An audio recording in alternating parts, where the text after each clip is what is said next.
Hello guys, आप सबका welcome है मेरी इस चैनल में। आप सब कैसे हो? आई होप आप सब ठीक होंगे। तो चलिए स्टोरी को स्टार्ट करते हैं। पिछले पार्ट में हमने देखा था कि हम मिसेस हैन जो है वो जियो फैमिली के बहुत ज़्यादा करीब है। अब उसके आगे उसे जो है कुछ लग रहा था कि जो जैन है और जैन के जो फादर है उनके बीच में हुआ है, जो कि जैन के करियर के बारे में है। और उससे ये भी लग रहा था जब चैंग की शादी हुई थी तो जैन जब जियो मैंशन को छोड़ गया था और वो अकेले रहने लगा था, लेकिन जो मिसेस यू है वो जैन को अकेले इस घर में नहीं देना रहना चाहती थी और वो मिसेस हैन को वहाँ भेजी थी उसके बेटे का केयर करने के लिए। पहले तो जैन जो है वो उस हाउस में अकेला रहना चाहता था क्योंकि वो बहुत ज़्यादा थक चुका था अपनी इस कंडीशन से। कभी कभी वो एक छोटे बच्चे की तरह मिसेस हैन के आर्म्स में जो है रोने लगता था। वो खुद उनकी आंखों में पेन देखती थी और उसे लगता था कि ये सिर्फ जो जैन है अपने करियर के लिए नहीं रो रहा है, कुछ और भी बात है जो कि उसे बॉदर कर रही थी। लेकिन उसे कभी भी समझ में नहीं आ रहा था एक्चुअली क्या रीज़न है जैन के इस बिहेवियर के पीछे जिस वजह से उसकी ऐसी हालत हुई है। वो कभी कभी नॉर्मल होता था, कभी कभी वो एबनॉर्मल जैसा लगता था, कभी कभी वो कोल्ड लगता था और बहुत ज़्यादा कम बातें करता था सबके साथ। और उसे पता था कि सिर्फ मिसेस यू और जैन की जो फ्रेंड हुजैन है उससे एक्चुअली रीज़न पता है उसके बिहेवियर के बारे में, लेकिन वो ट्राई नहीं कर रही थी एक्चुअली ट्रुथ क्या है। वो सोचती है कि मिसेस यू उन्हें खुद ही कहेंगी एक दिन, लेकिन बदकिस्मती से वो दिन कभी आया ही नहीं। उसके बाद वो फिर से जैन के बिहेवियर को देखती है जो कि रिसेंटली चेंज हुआ था और जो उनके डाउट्स थे वो और ज़्यादा बढ़ जाते हैं क्योंकि जैन और ईवो की शादी जब जियो फैमिली अनाउंस करती है तो जैन जो है उसकी कंडीशन ठीक नहीं थी उस टाइम पे और उसे समझ में नहीं आ रहा था कि एक्चुअली में प्रॉब्लम है क्या जैन के साथ। ईवो जो है वो एक स्वीट बॉय है, लेकिन जैन क्यों नहीं शादी करना चाहता है ईवो के साथ, उसे बिल्कुल भी समझ में नहीं आ रहा था। मिसेस हैन जब ये सोच रही होती है वो तब सोफे पे बैठी हुई होती है लिविंग रूम के और 9:30 बजे हुए थे उस टाइम पे और जैन अभी तक नहीं आया था अपने काम से। तो वो सोच रही थी कि वो हुसैन को कॉल करे, लेकिन वो रुक जाती है जब उसे याद आता है कि हुसैन जो है वो लीव पे है क्योंकि उसने उसके सामने जैन को कहा था कि वो जो है अपने हस्बैंड के साथ डेली हॉस्पिटल चेकअप के लिए जाता है क्योंकि जियांग की जो डिलीवरी डेट है वो बहुत ज़्यादा करीब है। उसके बाद वो सोचती है कि वो मिसेस यू को बुलाए, मिसेस यू को फ़ोन करे और वो कहती है ये बेटर आइडिया है। वो जो है नंबर डायल करने ही वाली थी, लेकिन वो किसी के फुटस्टेप की आवाज़ सुनती है। उसके बाद वो पीछे मुड़ती है और देखती है कि वो जो है वो सीढ़ियों के पास ही खड़ा है। तो वो कहती है खड़े हो के वो उसके बाद वो उसके पास जाती है, उससे कहती है कि तुम्हारे पैर का दर्द कैसा है, लेकिन वो जो साइलेंट था और उसका जो चेहरा था ब्लैंक था। वो उससे कहता है आंटी हैन मुझे भूख लगी है। तो जब आंटी हैन ये सुनती है तो वो कहती है ओ माय गुडनेस, और उसके बाद वो अपने फोरहेड पे हिट करती है और उसे कहती है मैं तो भूल चुकी थी वो डिनर रेडी है, चलो मैं तुम्हें सर्व करती हूँ पहले डिनर। उसके बाद वो उसकी मदद करती है बैठने में डाइनिंग रूम में और उसके बाद वो फूड को सर्व करती है। ईवो जो है वो एक बाइट जो है प्लेट से लेने ही वाला था, वो क्वेश्चन गेज से देखता है आंटी हैन की तरफ, उसे कहता है जैन का। जो मिसेस हैन है वो नर्वस हो जाती है जब वो जैन का नाम ईवो के मुंह से सुनती है। उसे नहीं पता था कि वो ईवो को कैसे कन्विंस करे। उसे ईवो के लिए सॉरी महसूस हो रहा था, लेकिन वो क्या कर सकती थी। तो वो नर्वसली हंसती है और कहती ईवो तुम्हें पता है ना कि जैन जो है वो कितना बिज़ी होता है, वो एक बिज़ी पर्सन है, वो अपने बिज़नेस के लिए बहुत ज़्यादा सीरियस है। जब भी वो ऑफिस जाता है तो वो हमेशा बिज़ी होता है किसी ना किसी चीज़ में और वो कभी कभी जो है खाना भी भूल जाता है। तुम टेंशन मत लो, वो जब आएगा तो तब खा लेगा, जब भी उसकी मीटिंग ख़त्म होगी वो तब ही आएगा, पहले तुम डिनर करो, तुम ऐसे भूखे मत रहो। और तुम थके हुए भी हो। ये वो जो है वो कहता है बट, और वो कुछ सोचता है। उसके बाद वो खाने लगता है। जब वो डिनर को कंप्लीट करता है फिर वो उस लग्जरियस मैंशन की तरफ जो है देखता है और घूमने लगता है पूरे घर में। और वो कहता है ज़ेनगा का टेस्ट कितना अच्छा है। वो ये सब कुछ अपने दिमाग में कह रहा था और वो हर एक कोना जो है घर का देख रहा था। उसके बाद वो फ्रंट के जो सीढ़ियाँ है उन्हें देखता है, डाइनिंग हॉल देखता है, किचन देखता है, लिविंग हॉल देखता है, बैक साइड जो सिटिंग रूम था उसे देखता है। ये वो जो है वो बेडरूम्स भी देखता है। जब वो पूरे मैंशन में घूमता है तो वो कम्प्लीमेंट कर रहा था जैन के चॉइस को। उसके बाद वो जैन के बेडरूम के सामने खड़ा हो जाता है। वो सोचता है कि वो अंदर जाए, लेकिन वो रुक जाता है क्योंकि जैन उसे अभी तक परमिशन नहीं दिया था कि वो अंदर जाए। उसे ऐसा लग रहा था, तो वो सोचता है पहले मुझे जैन से परमिशन लेनी चाहिए अंदर जाने की, वरना उन्हें बुरा लगेगा। जब वो ये सोचता है वो सैड हो जाता है। उसके बाद वो अपने कमरे में चला जाता है। जब वो अपने कमरे में जाता है तो वो अपने आप को ब्लैंकेट से कवर करता है और सोने की कोशिश करता है, लेकिन उसे बिल्कुल भी नींद नहीं आ रही थी। अब मिडनाइट का टाइम हो चुका था। अब यीबो को नींद आ चुकी थी। अब हमें नेक्स्ट डे का सीन दिखाया जाता है। अभी 7 बज रहे थे मॉर्निंग के और ईबो जो है वो जाग चुका था। वो अब अपने कमरे से बाहर आ जाता है रेडी होके अपने हस्बैंड को चेक करने के लिए, लेकिन उसे फिर भी जहन का कोई साइन नहीं मिलता है और वो डिसअपॉइंटमेंट हो जाता है और लिविंग रूम में आ जाता है, सोफे पे बैठ जाता है। उसके बाद जो मिसेस हैन है वो आ जाती है और होल्ड कर रही होती है कॉफ़ी ट्रे को अपने हाथ में और उसे कहती है यीबो और उसे कॉफ़ी दे देती है। यीबो जो है वो कहता है थैंक्स आंट। उसके बाद वो हंसती है रिस्पॉन्स में और फिर से किचन में जाती है। जब वो जा रही थी तो वो यीबो की तरफ देखती है और जो यीबो है वो कहता आंटी हैं क्या जैनगा आए। तो उसे कहते हैं ओह सॉरी मैं तो भूल चुकी थी, जैन जो है वो जॉगिंग के लिए गया है, वो हमेशा जाता है, वो अभी कुछ मिनट्स में ही आ रहा होगा। एक्चुअली यस्टरडे नाइट तुम्हारे जैनगा बहुत लेट आए हुए थे और वो तुमसे बात करना चाहते थे, लेकिन तुम ऑलरेडी सो चुके थे, इसीलिए वो तुम्हें डिस्टर्ब नहीं करना चाहते थे। जब ईबो सुनता है वो कहता है रियली क्या जैनगा जो है मेरे बारे में पूछ रहे थे आंटी, वो क्या मुझसे बात करना चाहते थे, लेकिन आपने मुझे क्यों नहीं जगाया। जब मिसेस हैन ये सुनती है तो वो कहती है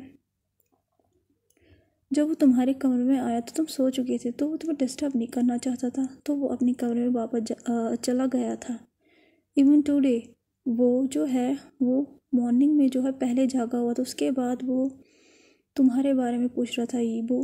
जब यीबो ये सुनता है वो एक्साइटेड हो जाता है कि उसके हस्बैंड ने उसके बारे में पूछा था और वो उससे बात करना चाहता था, लेकिन वो कहीं ना कहीं नर्वस होने लगता है ये सोच के कि वो उन्हें उससे क्या बात करनी है। जब मिसेस हैन ये कहती है उसके बाद किचन में चली जाती है और दूसरे साइड यीबो जो वो सोच रहा होता है कि जैनगा को क्या बात करनी है उसके साथ। अब कुछ टाइम में ही जो जैन है वो अंदर आ जाता है मेंशन के अपनी जॉगिंग को फिनिश करके। जब वो अंदर आता है तो वो देखता है यीबो जो है वो सोफे पे बैठा हुआ है और उसके हाथ में कॉफ़ी की मग है। स्लोली वो उसकी तरफ आता है अपने स्मॉल स्टेप से और उसके सामने खड़ा हो जाता है और वो देखता है कि यीबो जो है कुछ थिंकिंग में खोया हुआ है और वो अपने गले को साफ़ करता है। जब यीबो किसी के गले की आवाज़ सुनता है तो वो अपनी रियलिटी में आता है और वो जो देखता है कि उसके सामने एक पर्सन खड़ा है और जब उसकी आंखें उस पर्सन की तरफ जाती है वो जैन था और वो सरप्राइज़ हो जाता है जब उसकी जो आंखें हैं वो बड़ी हो जाती है क्योंकि वो मेस्मराइज़ कर रहा था अपने सामने के व्यू को, जैन के आउटफिट को। वो जो है वो अपने हस्बैंड के बॉडी को देख रहा था और उसे कुछ अजीब सा जो है फील हो रहा था अपने चेस्ट में, क्योंकि जैन ने एक ओवर साइज टी शर्ट पहनी थी जो कि टेन हो रही थी उसके बॉडी के साथ और उसके क्लियरली विजिबल हो रही थी उसकी नेक उसमें और बहुत ज़्यादा जो स्वेट आया हुआ था जैन को। फाइनली उसके स्ट्रॉन्ग लेग्स को जो कि क्लियरली विजिबल हो रहे थे और यीबो जो है उसकी नज़रें जो है एक चीज़ पे जाती जो कि जैन के लेग्स के बीच में था और वो जो है अपने सैलिवा को निगलता है जैन जब ये देखता है कि यीबो की आंखें कहाँ पे है तो वो अनकंफर्टेबल होता है और उसे अजीब सा लग रहा था, और वो यीबो के फेस की तरफ देखता है और उसके बाद अपनी आंखों को दूसरी तरफ मुड़ाता है और अपने गले को एक बार फिर से साफ करता है कि यीबो फिर से दुनिया में वापस आए। तो जैन जो है वो नर्वसली स्माइल करता है और कहता है यीबो। तो यीबो जो है रिप्लाई करता है और खड़ा हो जाता है। तो उसे कहता है एक्चुअली मुझे तुमसे बात करनी थी कल से ही, लेकिन मैं कल तुमसे बात नहीं कर पाई क्योंकि मुझे बहुत ज़्यादा काम था ऑफिस में। अभी वो कुछ कह ही रहा था, ये वो बीच में जो है कट करता है। उसे कहता है इट्स ओके जैन का, आपको सॉरी कहने की कोई ज़रूरत नहीं है। तो जैन जो है वो कहता है। उसके बाद जैन जो है वो कहता है अगर तुम्हें कोई प्रॉब्लम ना हो, पहले मैं फ़्रेश हो जाता हूँ, उसके बाद मेरा जो है लाइब्रेरी रूम में वेट करना। तो ये वो रिप्लाई करता है इट्स ओके जैन का, मैं आपका वहीं पे वेट करूँगा, आपको रिक्वेस्ट करने की कोई ज़रूरत नहीं है। उसके बाद जैन नोट करता है और फिर जो है रूम में जाने लगता है। दूसरे साइड से ये वो जो है वो बहुत ज़्यादा खुश हो जाता है जब वो देखता है कि जैन जो है वो उससे बात करना चाहता है। वो बहुत ज़्यादा एक्साइटमेंट में था और वो हर जल्दी जल्दी से लाइब्रेरी जाने लगता है। अब हमें जैन की पर्सनल लाइब्रेरी दिखाई जाती है जो कि उसने कल रात को पूरी नहीं देखी थी, लेकिन अब वो जैन की पर्सनल लाइब्रेरी को देख रहा था और वो कहता है जैन का टेस्ट कितना अच्छा है, क्योंकि जो इसका इंटीरियर डिज़ाइन था वो बहुत ज़्यादा नाइस और रिच था। और वो सोफ़े पे बैठ जाता है और फिर लाइब्रेरी की तरफ देखता है। उसके बाद वो एक बुक को वो उठाता है टेबल से, और जो वो बुक थी वो एक स्पेशल एडिशन की थी जिसका नाम था grand master of demonic cultivation, जो कि मोशान टोंगक्यू ने लिखी हुई थी। और वो फिर उस स्टोरी को पढ़ने लगता है। ये जो स्टोरी थी वो लैनवांगजी यीबुजन के बारे में थी। जब ही वो पढ़ने में बिज़ी था उसी टाइम ही जैन जो है वहाँ पे एंटर हुआ था लाइब्रेरी में, और वो उसे बुलाता है और जो यीबो है वो रुक जाता है जब वो जैन की वॉइस को सुनता है। उसके बाद वो जब अपने सर को उठाता है तो वो देखता है कि जैन जो है वो चेयर पे बैठा हुआ है और जैन जो है वो दूसरी तरफ देख रहा है, यीबो की तरफ नहीं, क्योंकि जैन जो है वो नर्वस हो रहा था और वो बात करने में हेजिटेट कर रहा था। उसके बाद वो लंबी सांस लेता है और फिर से बात करने की कोशिश करता है। तो यीबो जो है वो कहता है आपको कुछ कहना था। तो जैन जो है वो स्लो टोन में कहता है एक्चुअली मुझे हमारे रिलेशनशिप के बारे में बात करनी थी। तो यीबो जो वो अंडरस्टैंड नहीं हो रहा था कि क्या हमारे रिश्ते में कोई प्रॉब्लम है और उन्हें क्या बात करनी है। वो बहुत ज़्यादा टेंस हो जाता है, नर्वस हो जाता है, सैड हो जाता है।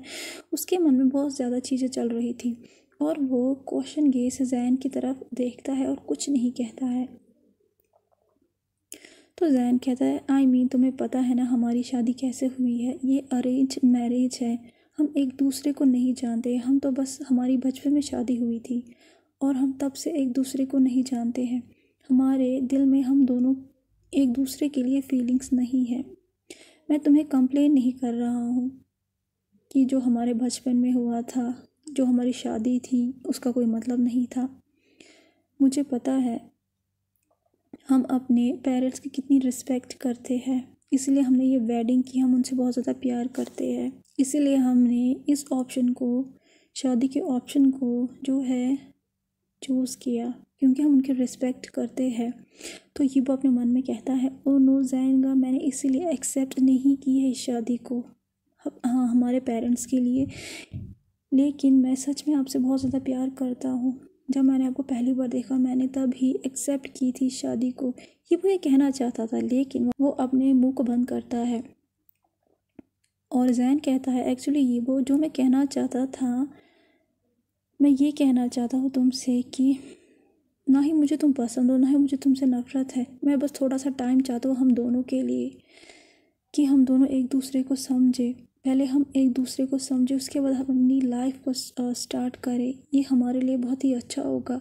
ये वो जो साइलेंट हो जाता है और वो फिर सोचने लगता है कुछ, और वो अपने मन में कहता है जैन आप सही कह रहे हो, हम एक दूसरे को पहले से नहीं जानते हैं, शादी के बाद से ही हम एक दूसरे को जो है देख पाए हैं।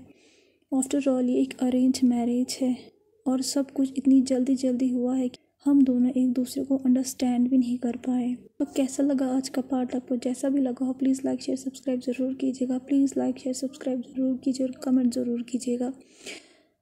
आज मेरे जो दांत में बहुत ज़्यादा दर्द है, कल भी था इसलिए मैंने कल वीडियो अपलोड नहीं की थी, और आज भी बहुत ज़्यादा है, तो इसलिए मैं बहुत ज़्यादा धीरे धीरे बात कर रही हूँ।